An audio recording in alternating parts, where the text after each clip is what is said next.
How awful. Let's play a game. What's the game? What did Moosh decide was a toy today? Okay. It could be anything. Moosh decided, I'm going to go avant-garde here. He decided a tampon was a toy today. A grape. Oh, yeah, it's ball-shaped. A grape that fell on the floor. He was very excited about it. Was he batting it around? Did he try and pick it up in his mouth? And I was like, no, because it's deadly. Bad for them. Yeah, it's bad for them. So I hurried and I grabbed it. Yeah. Oh, because I was holding the grape box today by the top. Yeah, that seems like a and not it place. Opened, it fell on the floor, and I was like, cool. Oh, no. Yeah, I'm having a Murphy's Law kind of day. Oh, yeah. We haven't had a good day, but that's okay. That's okay. Sorry. We saw a funny picture of Timothy Chalamet. We listened to One Direction. We watched Schitt's Creek. We're drinking wine. We're repairing. We're healing. The world is healing. We're twisting the day around, and we're going to talk about awful things, which we love to do. Yeah, we're going to talk about bad things. I will say, when I'm in a bad mood, recording this podcast sometimes changes it. So yeah, same. It's fun. It's time with enjoyable. My bestie. And it's also, I think this is the Halloween episode. It is. This is it. This is it. You've made it. Dun. You're gonna make it after all. If you're new here, what's your name? It's B. What's your name? Tanya Lee. You have to think about it? Yeah. You're not sure how you identify this week? No. Well. Do you not identify as Tanya Lee? I identify as Dark Tanya. Nice! She's got a dark passenger today. Oh, no. What does Dark Tanya do? She cries. Oh, no, we don't like Dark Tanya. Moosh, so there is a man that's tangled in our lights. A fake man, not a real man. Fake man, not a real man. That's not cool. And every now and then Moosh gets very concerned about this man that's tangled in the lights and just stares at him for many, many minutes. He sure does. Moosh, he doesn't need assisting. No, he's fine.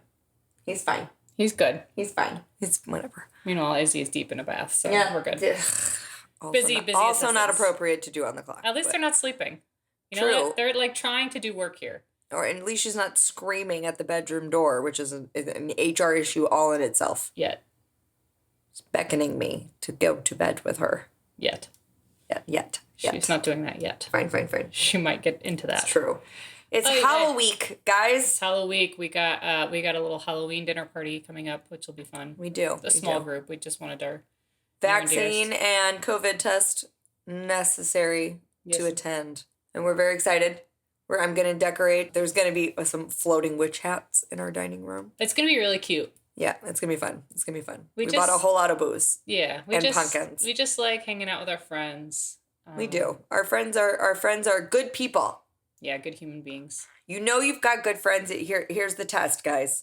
If you watch The Real Housewives and you watch how they behave at dinners and you can't relate, you have good friends.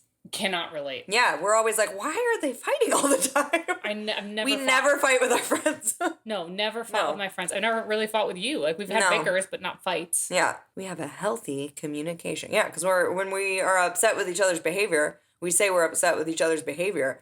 And we're like, oh, that sucks. I didn't mean to do that. It. And typically we cry because we've hurt the other and then we get over it. Done deal. We don't do it again. That's called adulthood. Woo, we're healthy. We're drinking Sancerre. That's another thing that we're doing for self-care. It's our favorite wine. It is. As we've said before, if you ever want to buy us wine, our favorite white wine is Sancerre and our favorite red wine is Sangiovese. Or a Côte de Rhône. Oh, Cece. Cece. Thank you for the gifts. Nobody. All right, so this is the Halloween episode, even though it will be airing the day after Halloween, November 1st. Maybe we'll put it out on Halloween. Yeah, let's put it out on Halloween. We're going to put it on. It's a surprise. So we got to make it good. Mm-hmm. We got to make it good. We got to make it spicy. We got to make it spoopy. It's definitely going to be spoopy. It's definitely going to be a spoopy. At least what I have prepared is spoopy. Same. What I have prepared is a little bit of both things. Cool. Mine's a two-parter. A two-parter? Because it's a movie with a sequel with a totally different story.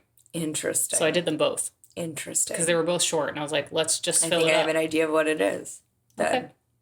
Maybe. It's not The Conjuring. Okay, then I don't. Let me start there. Maybe it's something else. Maybelline? Maybe it's Annabelle. No? Oh, okay. Nope. I'm sure you've not gonna never guess seen it anymore. I'm sure you've never seen it. I haven't seen Annabelle. Me neither. I don't like haunted dolls. I don't like haunted dolls either. No, not for me. Are we allowed to say her name? Mm-hmm. Can we reverse that and flip it and reverse it? No, it's the boy doll that when you talk about the boy doll. So I'm sure you've heard about this on And That's Why We Drink. The full name for Bob. If you talk about the boy doll, if you tell his story, typically what's known to happen is bad things happen to the listeners while they're listening to the story. So we don't want to tell that story. I did hear about that. But if you're interested, you can look up Robert the Doll and read about it. But we're not going to tell the story. I'm screaming. Why did you say his name? It's only if you tell the story. Okay. Yikes. Show respect. We respect Rob. We respect you, Bobby. Bobby. Okay. Bobby boy. Wait. Oh, so we did, I pulled... Movies inspired by real life paranormal activity. Correct. So like a paranormal horror movie inspired by real life paranormal activity. Yeah. Yes. And I pulled a movie inspired by a real life crime. I think I know what you're doing. Do you? I think so. Interesting. And I almost did it. And then I thought to myself... because it has both elements. Yeah. I thought to myself... Yeah, you probably do know what I'm doing. When you said this is going to be controversial for who I'm talking about. I didn't know what you were talking about until I started researching ideas, and then I saw a title, and I was like, and I think she's talked about it being a controversial subject. Yes. Let's do some wine first. Even texted me because she listened to our episode. Pause for wine. She knew, and she was like, "Is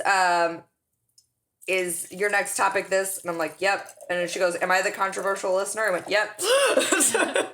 Cheers. Were you looking if there was more? Yeah, let's dump it. It's almost done. We bought wine glasses that are as big as our face. They're so cute though. They are. They're from Crate and Barrel.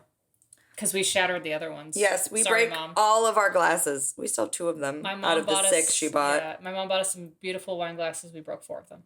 We broke 3. 1, it came broken. True. So let's not take all the credit there. But we probably, over the pandemic, broke, 6 of those really expensive anthropology glasses.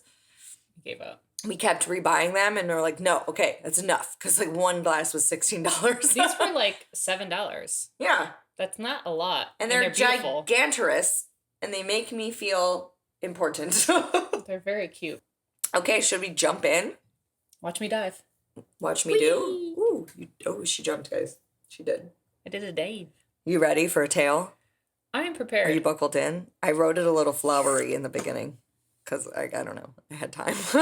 That's me buckling in. All right, here we go. The clock struck 3:15 a.m. on November 12th, 1974. Ew. In a beautiful waterfront colonial-style home in a small town off of Long Island. No, not Scorpio season. 112 Ocean Avenue. An address that would be synonymous with fear from this night on. Ronald Butch DeFeo Jr. woke up. He would later... Yeah, Butchie. He would later claim he heard voices in his head that sounded like his family instructing him to carry out the grisly scene that would occur in the next few minutes. Ronald would retrieve the family shotgun and take a slow tour through his sleeping house. One by one, he'd shoot his 6 family members.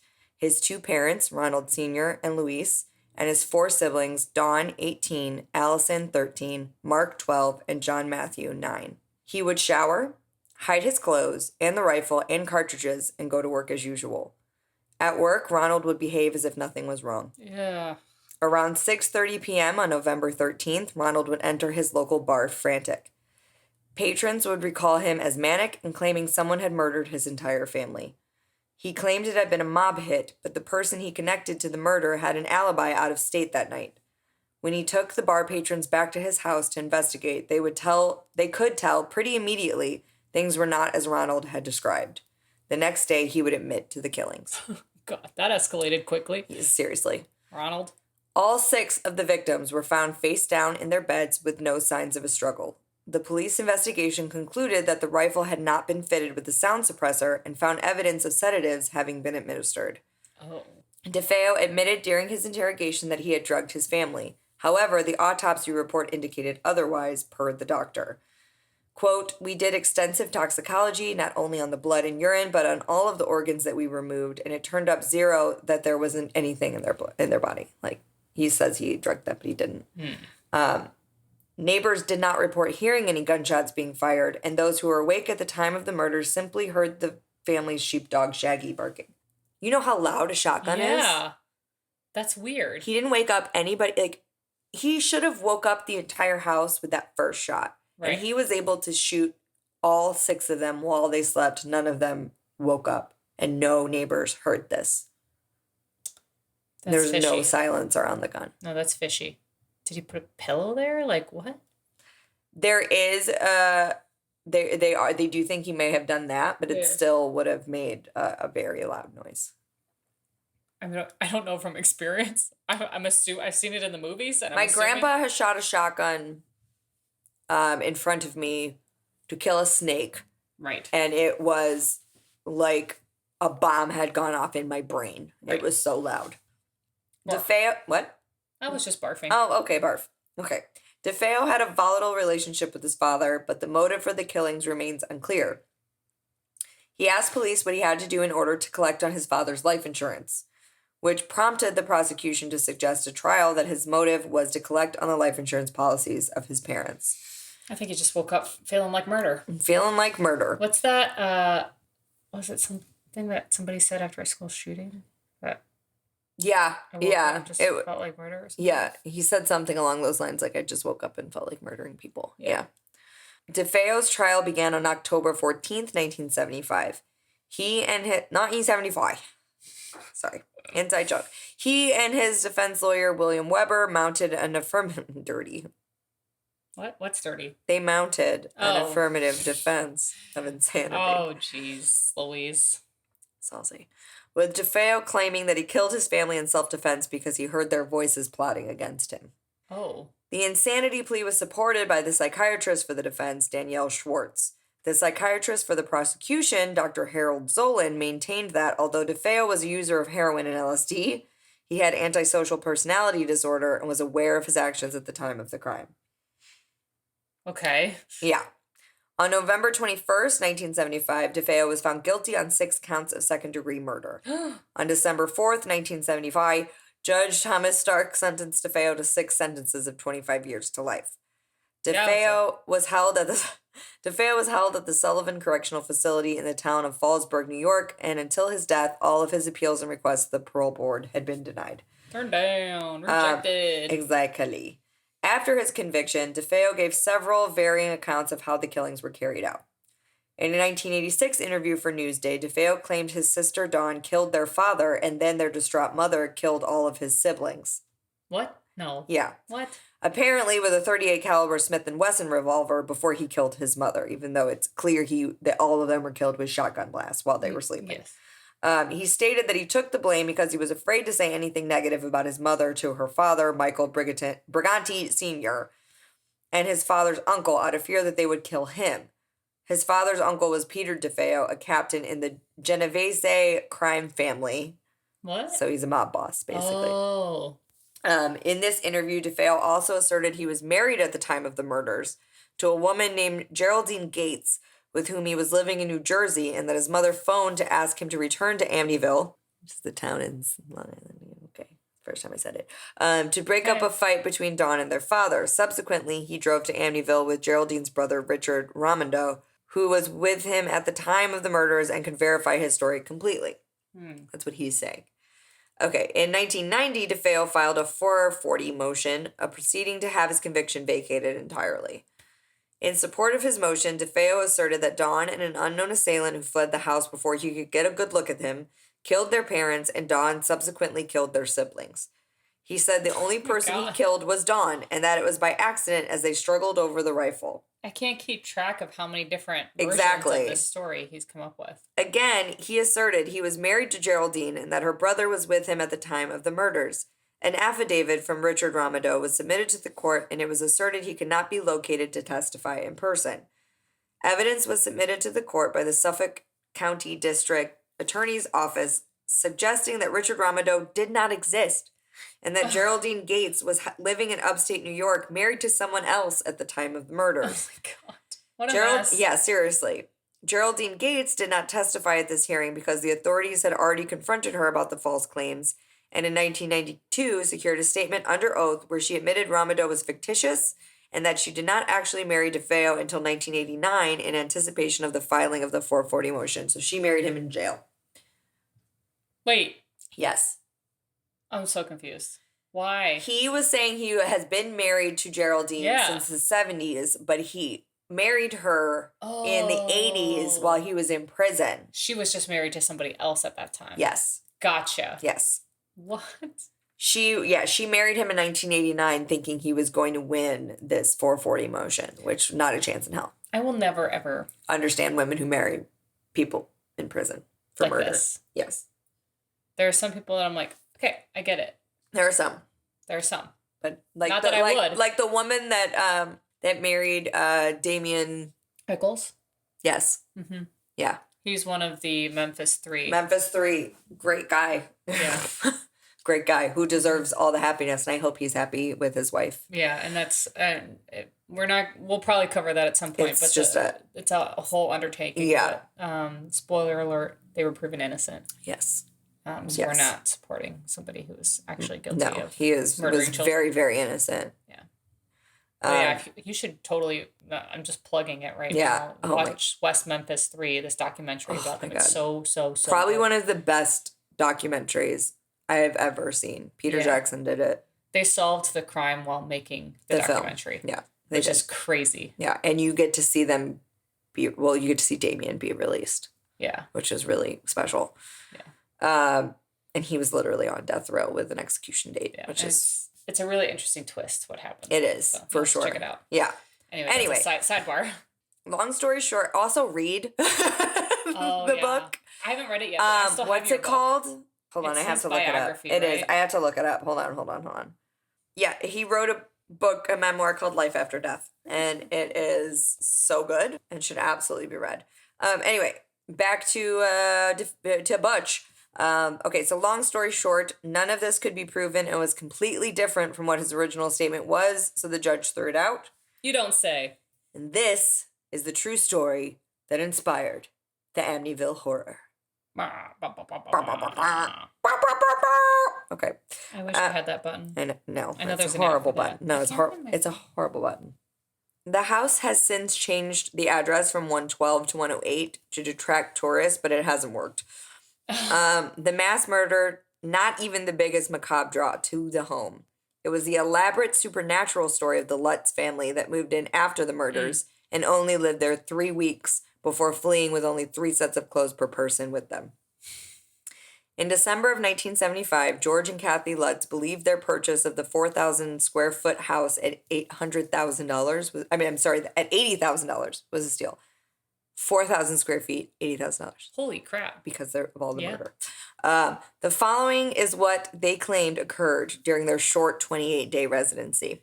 I think like the 70s and 80s were like prime time paranormal stories. And murder. Yeah. Yeah, everything was happening. So good. Yeah. So bad. So good, so bad. So this is what they said occurred. George Lutz, first of all, George Lutz had a history of dabbling in the occult. George was said to wake up at 3:15 a.m. every morning, which was around the time Ron carried out his murders. Right. The Lutz family claimed to smell strange odors, see green slime oozing out of the walls and keyholes, and experience cold spots in certain areas of the house. When a priest came to bless the house, he allegedly heard a voice scream, "Get out." He told the Lutzes to never sleep in that particular room in the house. Okay. Other paranormal activity includes a nearby garage door opening and closing, an invisible spirit knocking a knife down in the kitchen, a pig-like creature with red eyes staring down at George and his son Daniel from a window. Ew. George waking up to wife Kathy levitating off their bed. What? Sons Daniel and Christopher also levitating together in their beds.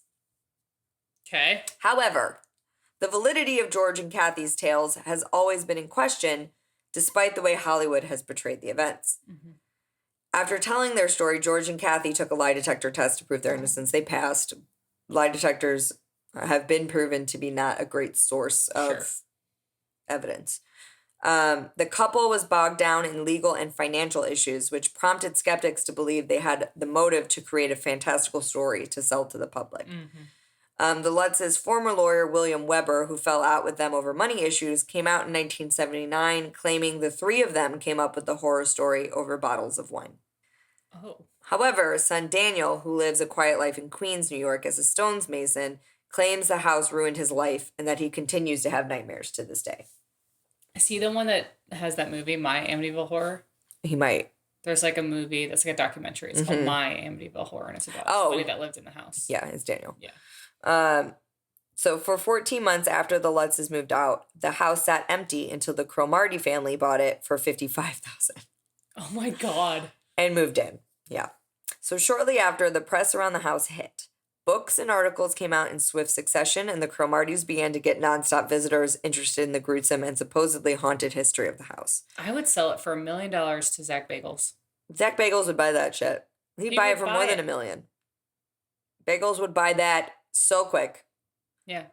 5 months after moving in, Jay Anson published the book he'd written with the Lutz's input, The Amityville Horror. Throughout their ownership of the house, which lasted a decade, Jim and Barbara Cromartie repeatedly told the press they'd never seen anything unusual in the house.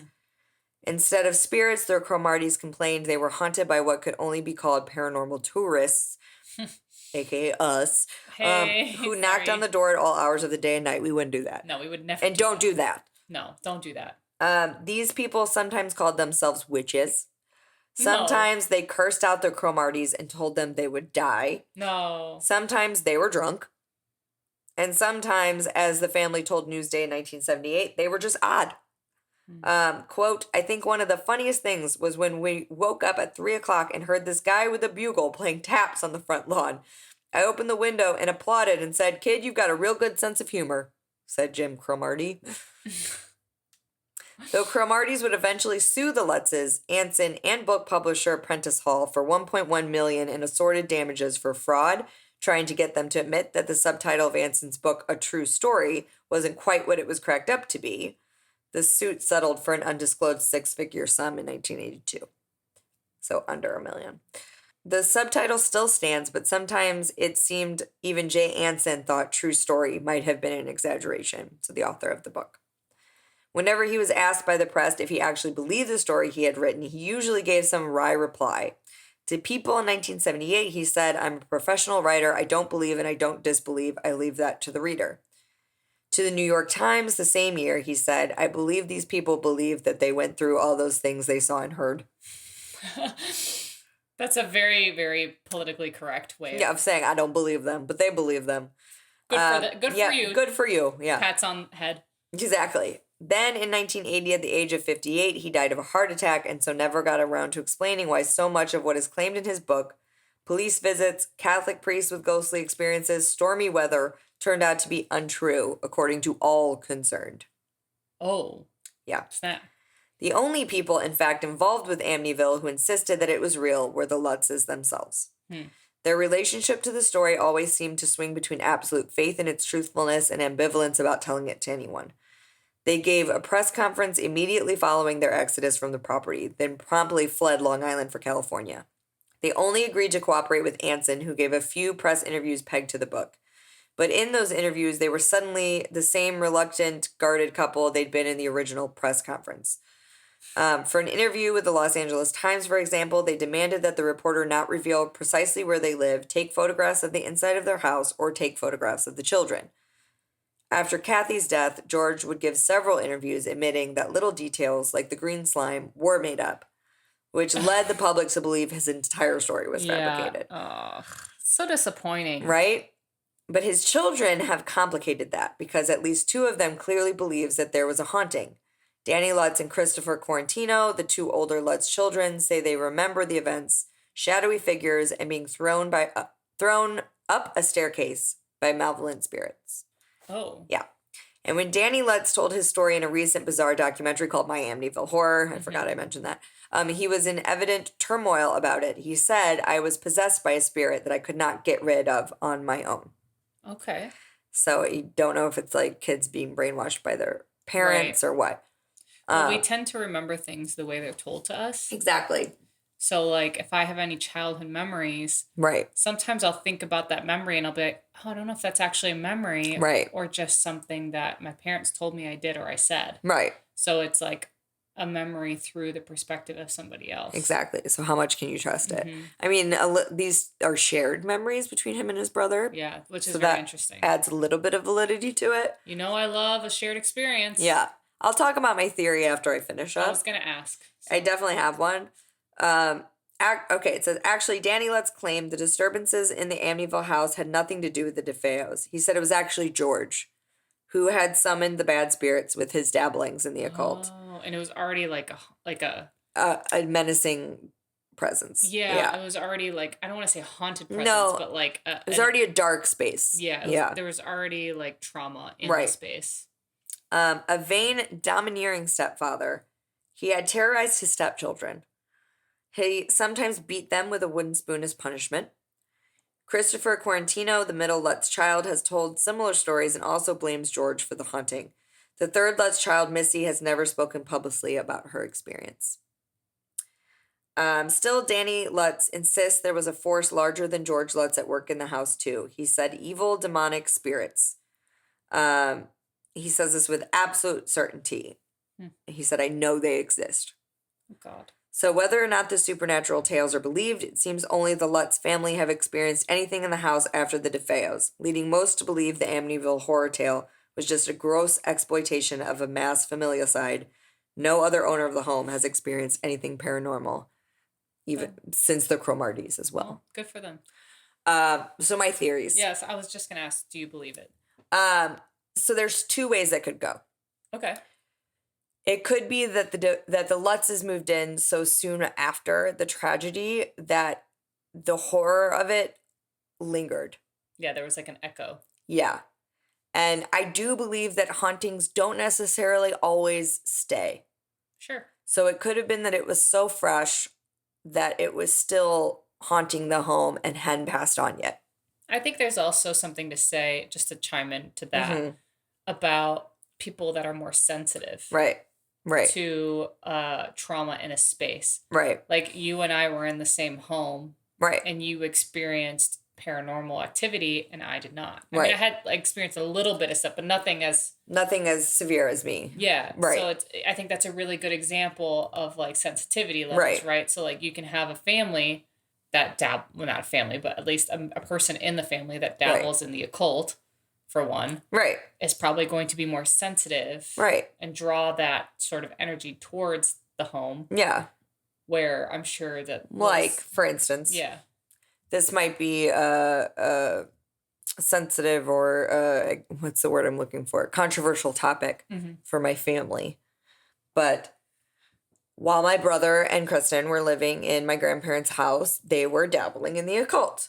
They were, playing with Ouija boards, reading like Wiccan books, and they were way more into like actively researching and practicing in the occult. Yeah.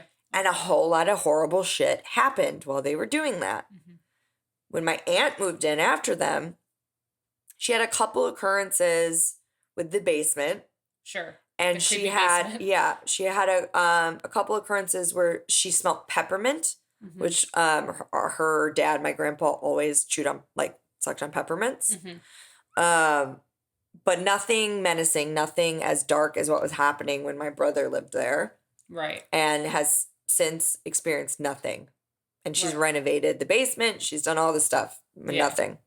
And she had experiences in her house previously. Yes, she's lived in haunted houses. Yes. So it's not that she's not aware. A believer. Yeah. So she would definitely admit if something was going on. No, that's an interesting perspective too. Yeah. I think it has a lot to do with your sensitivity level, which is why there is a part of me that believes the Lutz family. Yeah. Because I'm like, well, I think they glorified it to the press. Yeah. Yeah. Well, it's like our friend Anthony. Yeah. He kept seeing a ghost at work. Right. I maybe saw it once. Yeah. Maybe. Nobody can validate that for him but him. Exactly. So I think it's just one of those things, like some people are more sensitive than other people. For sure. And I think they can experience. Anyway. You said I have two theories. My other theory is that these children were horribly abused by George Lutz. And instead of dealing with the trauma of that, they have created a haunting. Yeah, that's a really great theory. Like maybe it was George Lutz that had thrown them on the stairs. Right. And they... Not a spirit. Right. And in order to cope with their trauma. In order to cope with their trauma, they gave it a different entity entirely. Yeah. Or he was abusing these children and telling them it was a spirit. What a twist. Which in the Ryan Reynolds version of the Amityville Horror, he is abusive to these children because he's possessed. Right. So you know what I mean? Like, and he's a sweet boy at the end of the day. And he's a sweet boy at the end of the day. But George Lutz does not sound like he was a sweet boy at the end of the day. They really Hollywoodified that. Yeah. That so the story. reason this was controversial is because our friend Jamie, who we've mentioned on the podcast, grew up in Long Island, very close to Amityville. I believe it was her aunt was working at the hospital that the DeFeos were brought into. Oh my God. And she remembers that night clearly. Yeah. And being from Long Island, apparently everybody in Long Island is very aware that the Amityville Horror House is not haunted. That's like local lore for her. Yeah, exactly. Like nobody's scared of it. She literally said she got in her first car accident on the street in front of the house. Like there's just like... That's kind of haunted. That's kind of haunted of you, Jamie. Yeah, but like people get actually like mad because they feel like it's disrespecting what happened to the DeFeos to tie it to what the Lutz family made it. Right. That's fair. Yeah. When what it was a sick man who murdered his family. Yeah. And it's been overshadowed by this ghost story. Ugh. Yeah. So anyway, my sources is obviously Ronald DeFeo's Wikipedia. Wikipedia. Biography article, The Real Amityville Horror, Chilling Facts About the Crime and Haunted House. Topic article, The True Twisted Story of the Amityville Horror by Michelle Dean. / film article, The Chilling True Story Behind the Amityville Horror by Chris Evangelista. And an all that's interesting article, Inside the Real Amityville Horror House and Its Tales of Murder and Hauntings by Marco Magratov. Wow. I did it. I'm so proud of you. Yeah. I'm glad one of us did that. Yeah. It's a really popular story. It is. And I think it's important to shed light on the... For sure. And to be fair, when Jamie said, "You're doing this, aren't you?" And I said, "Yeah," she's like, "No, I'm excited to hear it." Yeah, good. So, but I was very aware while doing the research that there was going to be a very critical listener. So well, hopefully I told it the correct way. I'm sure more than one. I mean, I can relate to the listeners that are probably disappointed that it wasn't a super paranormal story. I know. It's definitely more crime. But don't you fret. Don't you fret. You've got me covered. Ghost stories you got me covered. And these are like legit validated. Scary. Oh, awesome. So they're really cool. I'm in. Okay, so like I said earlier in the pod, this is a two-parter because this movie had a sequel in which it covered a totally different story. I think I might know. I got a different one now. Okay, I want to see what you're guessing before because I'm going to say it. Sinister? No. Oh, okay. I'm sure you have not seen this movie. Oh, okay. Yeah, we went to see Sinister. You said that. Okay. And I had not seen this movie, nor had I heard of this movie. Oh, okay. But I was curious because the backstory was so spooky that I was like, I need to watch this. Yeah. Okay. Good to know. So I'm going to talk about the movies called The Haunting in Connecticut. Oh no, I haven't seen it. Parts 1 and 2. Okay. So I'm going to spoil that right up front. Okay. So the first one, The Haunting in Connecticut, period. It's been on my list. You watched it? Okay, here. I'm going to give my opinion on the movies before I give... You watched them? I watched them both. Okay. Because I was like, I need to watch the movies before I've heard bad things about them. I talk about them. They're not great, but they're entertaining. Okay. Chad Michael-Murray's in the second one. What? Yeah. You already lost me. Yeah. Very funny to me. Okay, so the first one, The Haunting in Connecticut, was released in 2009. Okay. It's about a family who rents a home in Connecticut while their son receives cancer treatment at a hospital nearby, and demonic ghouls taunt them endlessly. No ghouls. At the beginning of the movie is the moniker based on a true story. So let's get into it. Got it. On June. Yeah. So now we're forgetting the movie. We're talking about what inspired the movie. On June 30th, 1986, Carmen and Alan Snedeker. That's a fun one. Snedeker. I think. I don't know. And their 3 sons, daughter, and 2 nieces, big family, big, moved into a home in Southington, Connecticut from upstate New York. Their oldest son had been diagnosed with Hodgkin's lymphoma, so that's true. Okay. And the family moves to Connecticut to be closer to his doctors and save money on travel expenses. Okay. Like in the movie. Yeah. What they didn't know is that the home they rented was once a funeral parlor. Absolutely not. With an embalming table, tools, and bloody furniture hidden in a locked room in their basement. Absolutely not. Oh my God. Sorry. Side note. Did you hear about that funeral home that they found bodies in the ceiling? They found bodies in the ceiling. They had been putting bodies in the ceiling. Some of the bodies were babies. They put dead babies in the ceiling. Good God. They said when they opened the ceiling, it was probably 200. Yes. Was this like last year? Yeah. Yes. Oh my God. Goddamn. Yeah, that was awful. Bodies in the ceiling. Don't trust your funeral homes, guys. Check the ceilings. That's what I'm saying. Anyway, there was not bodies in the walls or the ceilings. Got it. There was home. Just equipment. However, spoiler alert: if you watch the movie, there are bodies in the walls. Oh, yeah. So they made. So they well, that was 2009, so maybe they were inspired by that because it was after. But yeah, anyway, they took some creative liberties. Oh, they took a lot of creative liberties. Got it. But a lot of this stuff sticks. Okay. So anyway, this embalming table and basically this embalming room was in their basement, like in a locked room, which inevitably became the bedroom for the three boys. Sure. So there was there was some embalming stuff. The locked embalming room, and then there was like a separate room that was like open in the basement, and they used that whole space for the boys to sleep in, including the boy who was suffering from cancer. Cool. Oh, ignore the looming death instruments. Don't look at this. There was even a time where one of the oldest boy, the one that had cancer, spun his brother on the embalming table, just for fun. Boys. And there's a scene in the movie where that happens, and it's really creepy. Absolutely not. Yeah. I have seen The Haunting of Hill House. Hells no. I know what happens in those rooms. Okay, so at first, the events seemed innocent, naturally. Carmen, the mother, would notice items around the house would go missing.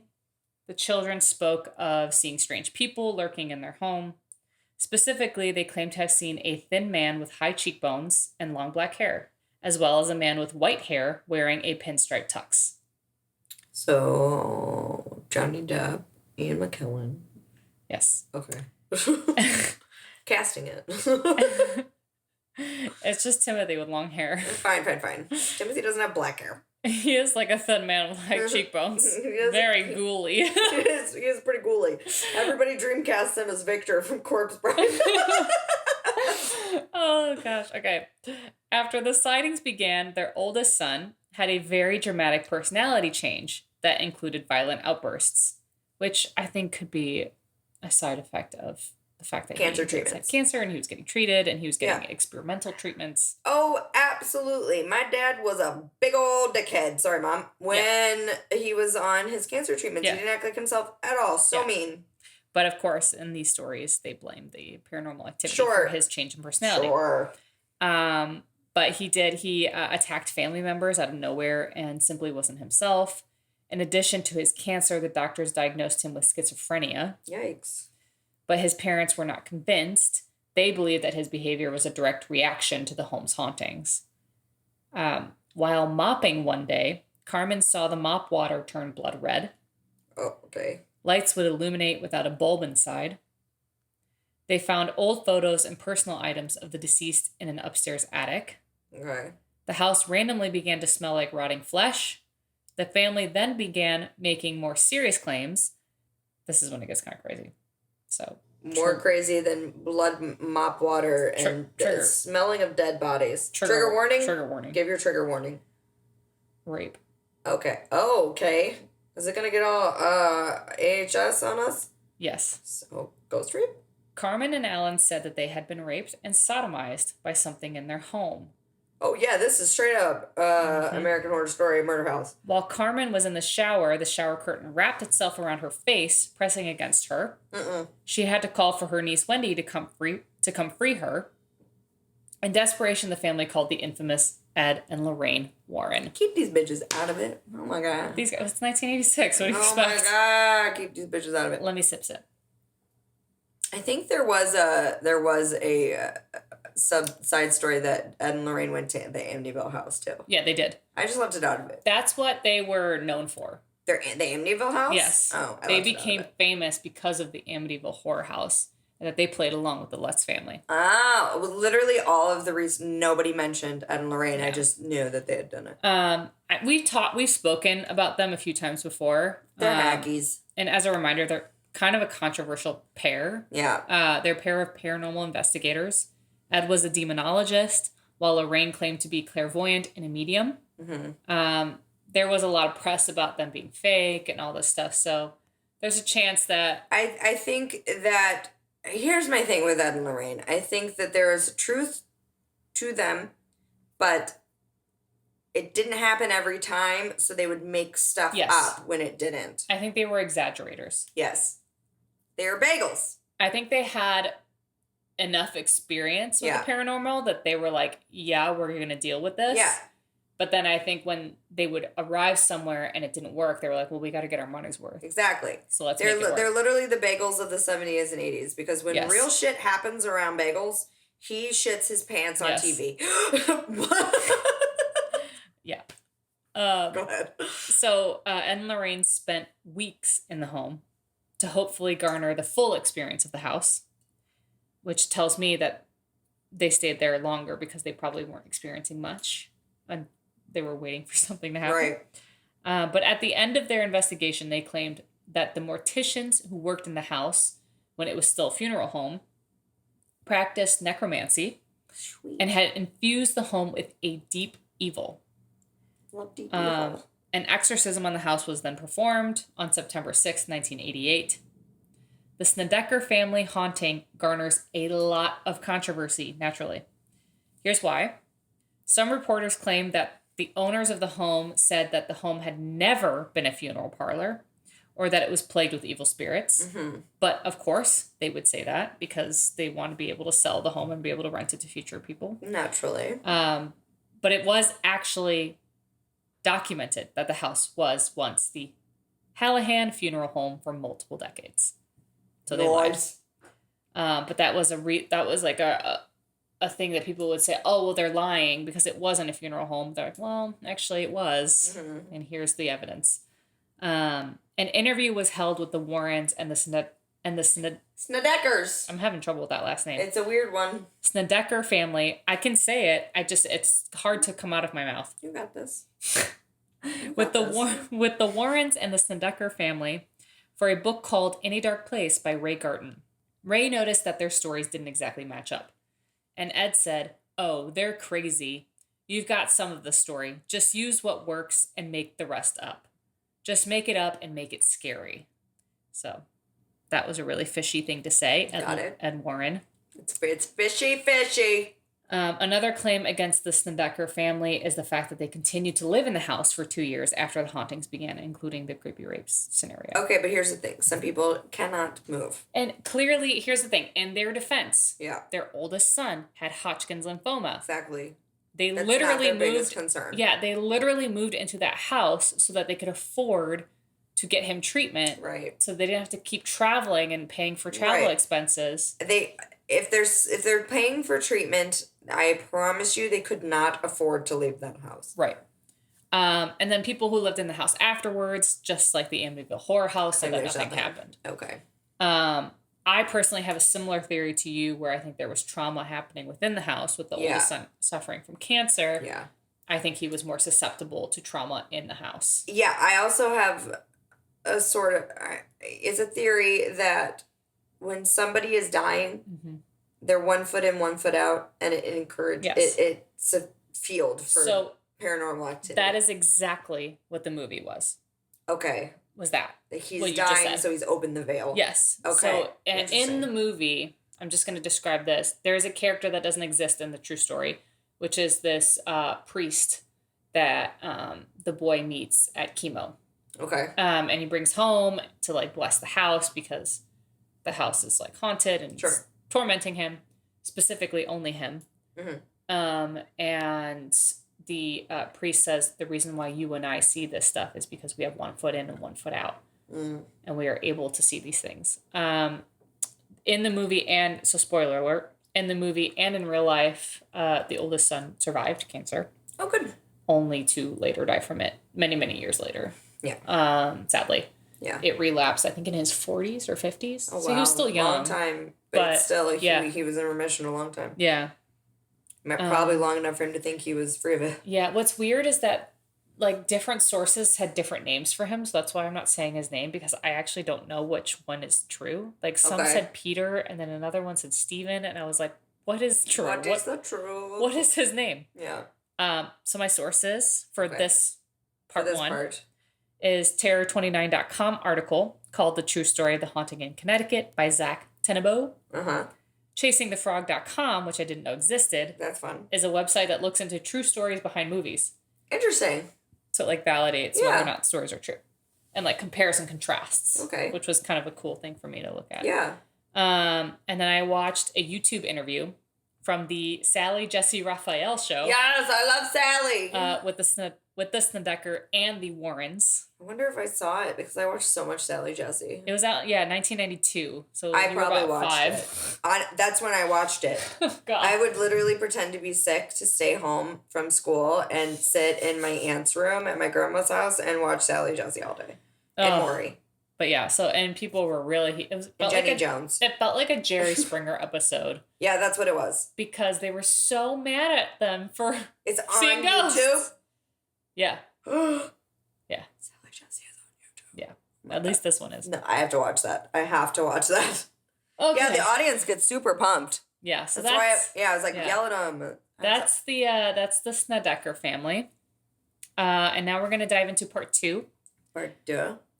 Which the movie was called Haunting in Connecticut, a Georgia Story. So it's not in Connecticut. I think it was called A Georgia Story. I don't know. It's something like The Haunting in Connecticut in Georgia. Somewhere not in Connecticut. Yeah, which I thought was hilarious. I was like, just call it The Haunting in Georgia. Jesus We know Christ. It's the same idea. Anyway. Bunch of idiots. So that's the movie I'm going to talk about now. In December 1988, Heidi Wyrick, who was 3 years old, and her parents moved into their home in Ellerslie, Georgia. Ellerslie, Georgia. Shortly after moving in, Heidi made friends with an old man named Mr. Gordy, who would come into the yard. When Heidi told her parents, they were naturally alarmed. Yeah. And thought someone was trying to kidnap their daughter. Fair. They watched her closely and eventually came to the conclusion that Heidi made him up and he was her imaginary friend. As there were no other kids in the town to play with, so they were like, oh, she just made up a friend. Right. This is a quote. I think all imaginary friends are ghosts, by the way. Yeah. This kind of hit my personal experience. Yeah. You had a ghost friend. Yeah. And this is a quote from Heidi, who's now older, obviously. Yeah. I saw him up until I was 8 years old. On an everyday basis, we would sit and have conversations. Then he would take me by the hand and we would go play on the swing, says Heidi. Yikes. Lisa, her mother, said she would see Heidi in the yard with her hand in the air as if an adult was holding her hand. She would hear her talking, but never heard anyone respond. Yikes. Absolutely not. This one gets crazy. Mr. Gordy was a real person. Yep. Who died in 1974 and was a landowner. I have goosebumps just telling it. Yep. Whose home was next door to where the Wyrick's home stood. Yep. This was discovered because Lisa's sister ended up buying the house next door, and a Mr. Gordy was listed as a previous owner. Yeah. So the fact that Heidi knew him by name is super duper weird. Yep.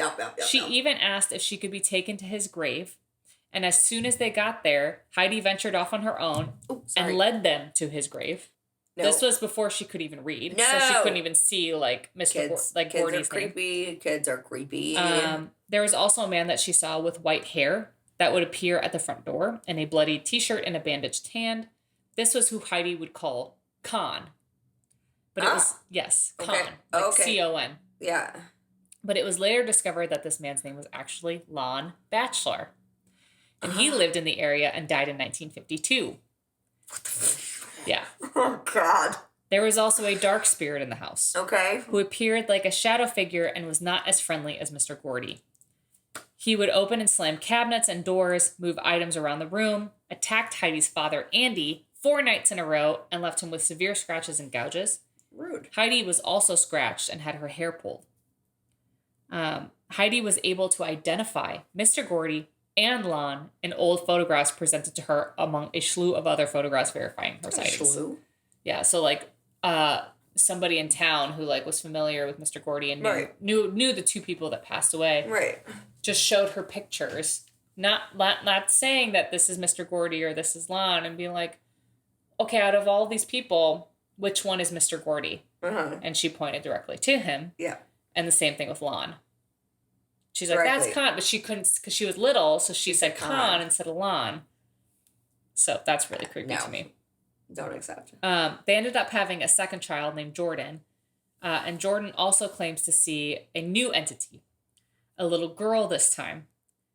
A psychic was brought into the home who says that there is not only one demon inside their home, but 3. Yay! Demons! One demon lived in Jordan's room. Another one was trying to attach itself to Heidi. And the third was trying to fight them both off. Okay. The third entity Demon war. Yes, and the psychic said that the third entity may or may not be Mr. Gordy because it's trying to protect the children. Okay.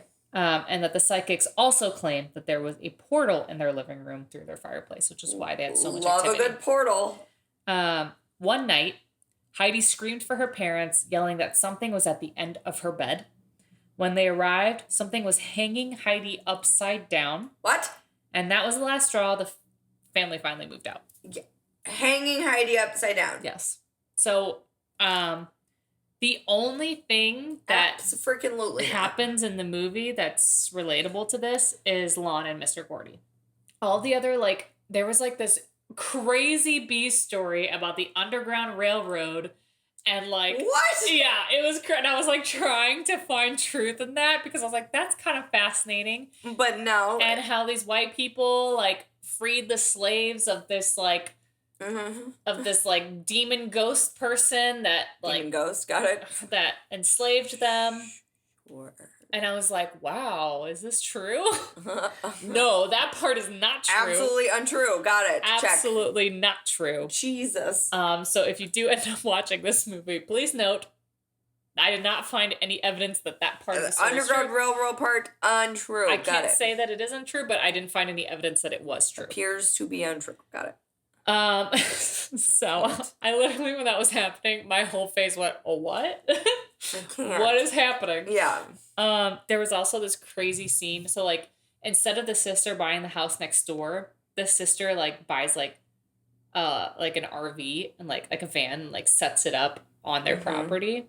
So she, like, lives on the property, but not in their house. Like, she lives in her own trailer. And she gets, like, hung up by a demon, like, through her teeth. Like, something, like, all these strings coming out of her mouth through her throat, like, hanging up on the wall. And her sister has to, like, cut her down. And it was, like, so disgusting. I, like, could not watch it.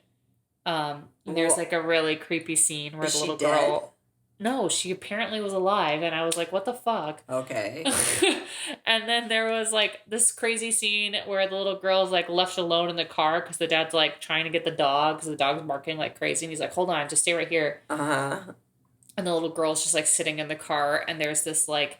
And she's, like, facing forward and, like, in her peripheral, which she can't see, but we can see as the audience, is, like, this, like, creepy ghost, like, moving forward and forward, like, in every shot. Uh-huh. It keeps getting closer to her window. No thanks. Oh, it's so creepy. Anyway. Okay. None of that happened. They did not depict anything that happened to the Wyrick family other than Mr. Gordy and Lon. But I find those two things really, really crazy fascinating. Yeah. Especially the fact that Heidi validated this. Apparently, throughout Heidi's whole life, she's been super sensitive to this stuff and always sees things. Mm-hmm. So, yeah, it started when she was really young, apparently. Okay. My sources for this were ghoststory.co.uk, article on Heidi Wyrick. It didn't have an author. Okay. An Unsolved Mysteries episode featuring the Wyrick family. Yeah. Hysteria 51 podcast. Episode 226 on the Wyrick family haunting. Okay. Which I got a lot of information from them because I didn't know about the second child and all of this stuff. I had only found stuff on Mr. Gordy and Lon, and I didn't know about, like, the demonic possessions in the house because I think the more fascinating story is the story about Mr. Gordy and Lon. Yeah, definitely. Okay. Crazy. Good job. Thanks. Understood the assignment. That was a fun one. Yikes. Yikes-a-pee. Yikes-a-pee. If I were to tell you to watch one versus the other, I would say watch the first one. Okay. I like kind of stopped paying attention to the second one. Okay. Because I was like, this is kind of lame. The acting was extra bad. And the acting was actually not too terrible in the first one. The young teenage man, I don't know his name, that played the boy with cancer was actually really good. Okay. Yeah. Okay.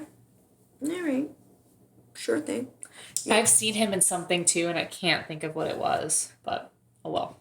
We did not watch any horror movies this week. We were very busy this week. Did we? We didn't. I don't think so. No, we didn't. We were very bad at Halloweening this week. Oof. And the last week of October, we're going to be very bad at it again. Well, we went to a lot of movies this week. That's why. We did. Not horror movies. Guys, it was Timothy Chalamet week. It really was. It was Timothy Chalamet week, if you will. We went to French Dispatch on Friday. Yeah, Friday. Yeah. Friday. Tanya loved it.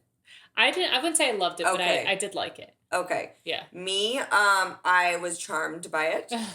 I caught myself smiling at it a lot, but it was the smile of a fool who didn't understand what she was watching. Well, here's the thing. I think with Wes Anderson movies in particular, they're not necessarily plot driven. No. So I think if you go into it expecting a story, you're not always going to get that kind of traditional story. And I think with this, he literally took pieces of the French Dispatch, which was a French magazine. Right. And retold the articles. Yeah, I got what he was doing. It was like vignettes. Perspective, yeah. He grossly misused Saoirse Ronan. Oh my God. I was like, where is Saoirse Ronan the whole time? And like barely used her. I was like... He had Timothy, a French-speaking person, not speaking French in a French-speaking segment. Explain that to me. Zaffarelli wasn't French-speaking. Fine. His name was fucking Zaffarelli. Or maybe he was. I don't know. But I guess I understood that he wasn't. But I think even if Zaffarelli had been played by somebody else, that still would have been my favorite segment. Mm-hmm.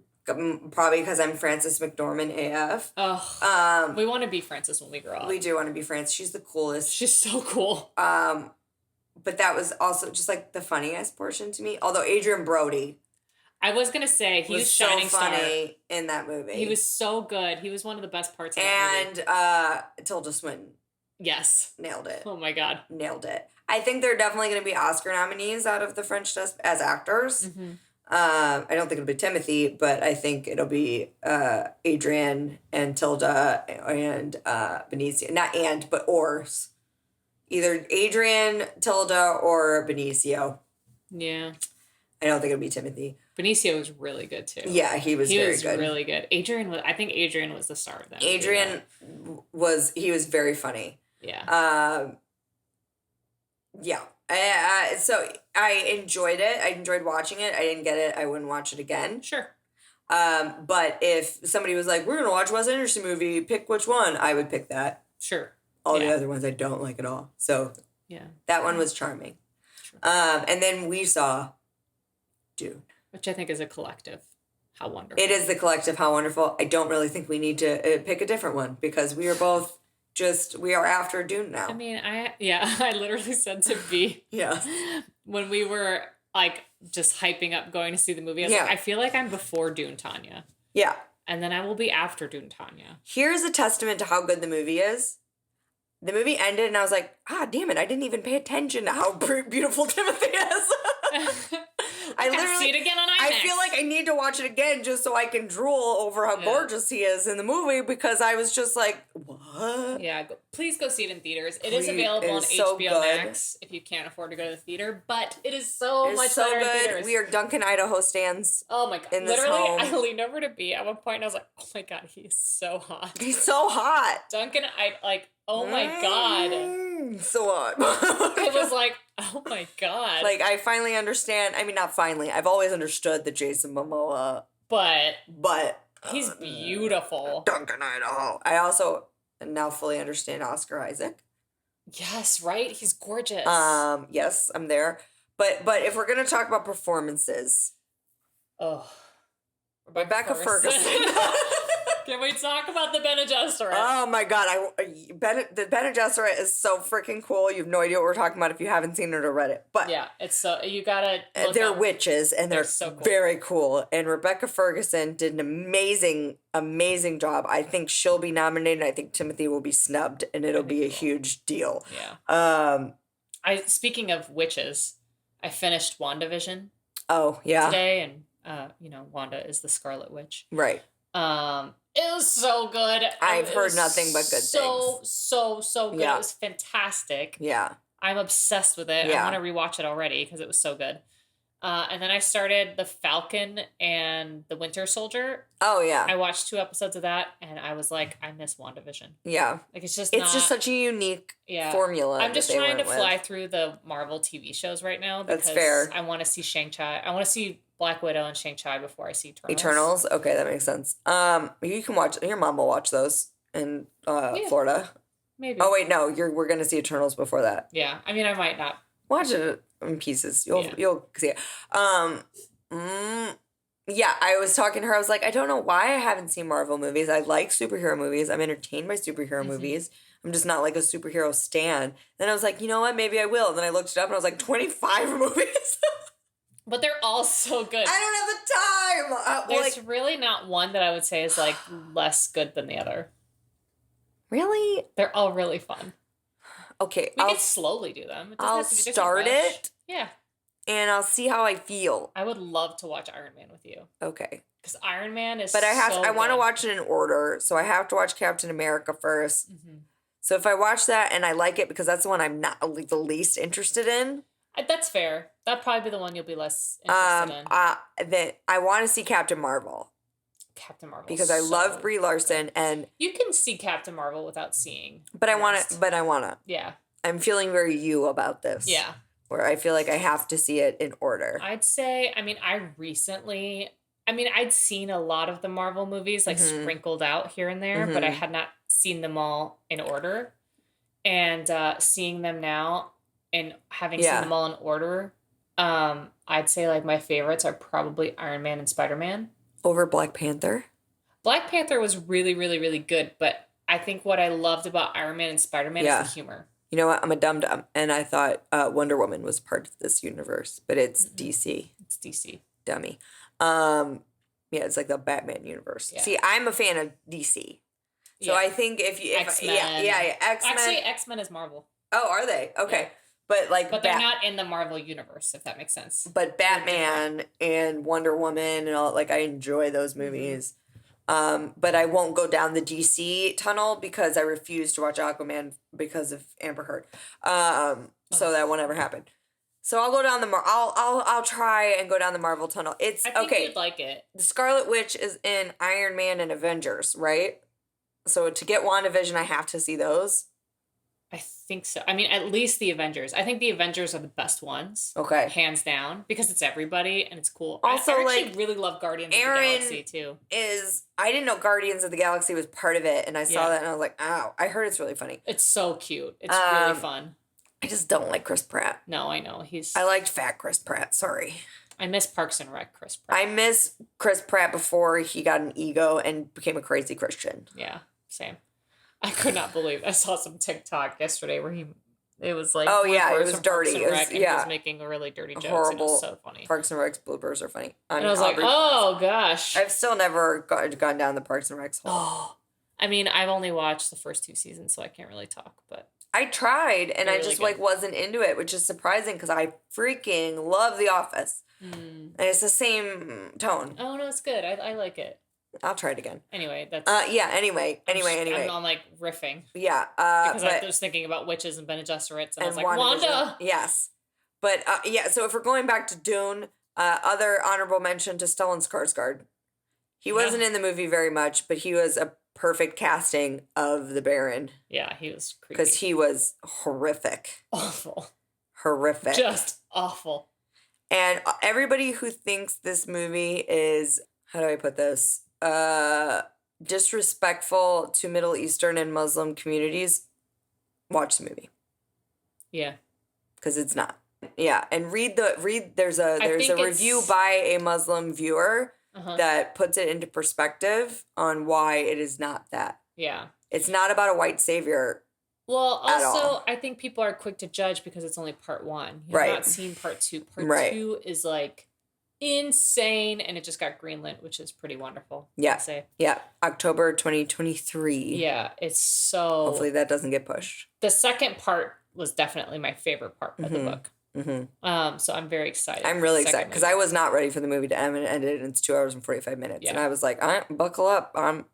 Okay, next. Roll film. Next. Like, so thank you, Denis Villeneuve. Yeah, Denis Villeneuve, auteur. Yeah. Merci, les Québécois. Timothy, I'm so proud. He was absolutely correct. Nobody else could have played Paul. No. Nobody else could have played Paul with that amount of emotional maturity. Yeah. It would have been a very dry Paul. Yeah. Timothy's magic is in his subtleties. Right, yeah. For sure. So, yeah. If you don't appreciate Timothée Chalamet, I can't help you. But my other sidebar, wonderful. Oh, you have another one? Is I'm going to Napa with my mom. Oh, yeah, that's a good one. For my birthday. So it is my birthday this week. Yeah, it is. Technically, when this comes out, it'll be her birthday the end of this week, yeah. So Mom and I are going to Napa. Yeah. And we're going to have some mom and daughter time, which is well overdue. Yeah. I have not seen my mom in very many months. It'll be weird to not be with you on your birthday. Yeah, but we'll do something else. Yeah, we'll definitely do something. I have very many ideas. So. Of what to do with me? Yes. Oh, that's I may give you options, or I may just say, we're doing all of this. You pick when. Oh, I didn't know that. That's exciting. Okay. Do you think I was going to do nothing? I mean, I wasn't really expecting anything. Absolutely fucking not. So, no. That's nice. Thank you. Absolutely not. I was like, I'm getting spoiled by my mom, so I wasn't really... Well, not my game. It'll be fun. Okay, well, okay. We have plans. Plus, you have to pick a birthday dinner, whether I cook it or we go out. Oh, Yves. Okay, well, anyway. Tanya's old this week. I'm old this week. She's joining me in the ranks of old. Yeah, 4 months later. Yeah, I'm trying to think if I have another wonderful, and I don't. we delved into it. What's your horror movie of the week? Okay. I have 2. Okay. Since it's Halloween week. Yeah, let's go. Jennifer's Body. Oh, yeah, that's a good one. Entertaining as hell. So good. Fun. It's like Mean Girls meets Exorcist meets Aliens. Yes. It's so... Megan Fox, justice for Megan Fox, is great in that movie. I love that movie. Yeah, it's so fun to watch. It's so fun. We watched it last Halloween. It was we so did. Fun. It really held up. It's still good. It's a good time. So the kid in Haunting of Connecticut is the goth kid in Jennifer's Body. It just clicked. Is he really? Yeah. So that goth kid that's like obsessed with her. Yeah. He's the lead in Haunting of Connecticut. Okay. There you go. Clicked. You're welcome. Thanks. And my second is Insidious. Oh, yeah. We know I love Insidious. Insidious was the first time a horror movie had scared me in a long time. Yeah. Like, I genuinely had jump scares and was, like, a little freaked out to be in my house after I watched that movie. It's true. It was really creepy. Insidious is just a great horror movie. Yeah. A great paranormal movie. All right. I'm going to like bandwagon off you because I wasn't really sure what to do, what my pick was going to be, but I think I'm going to do the first movie that actually terrified me. Okay. The first horror movie I ever watched. Okay. Was The Sixth Sense. Yep. M. Night Shyamalan. Yep. M. Night Shyamalan. That movie scared the crap out of me. It was... There's some really good jump scares. The scene where he is in that tiny room in that house and his mom is trying to get in and he's screaming and you hear something and like... No, to me it's the one that's hiding under the bed. Oh, Misha Barton. No, that part didn't scare me. That scared me. Oh my God. No, and it is. And the kitchen cabinets. Yeah, no, it was. Yeah, there's a lot of like little scares, but it was him being locked in that door for me. Yikes. With the red balloon. Really scared me. That's my recommendation if you have not seen The Sixth Sense. Ah, in the end. Oh, it's so good. With his mom. Twist. No, with his mom. Oh, God. In the car. No. Anyway. Yeah. So, anyway, we're getting good. I am not an M. Night Shyamalan fan whatsoever, but The Sixth Sense was his magnum opus, definitely.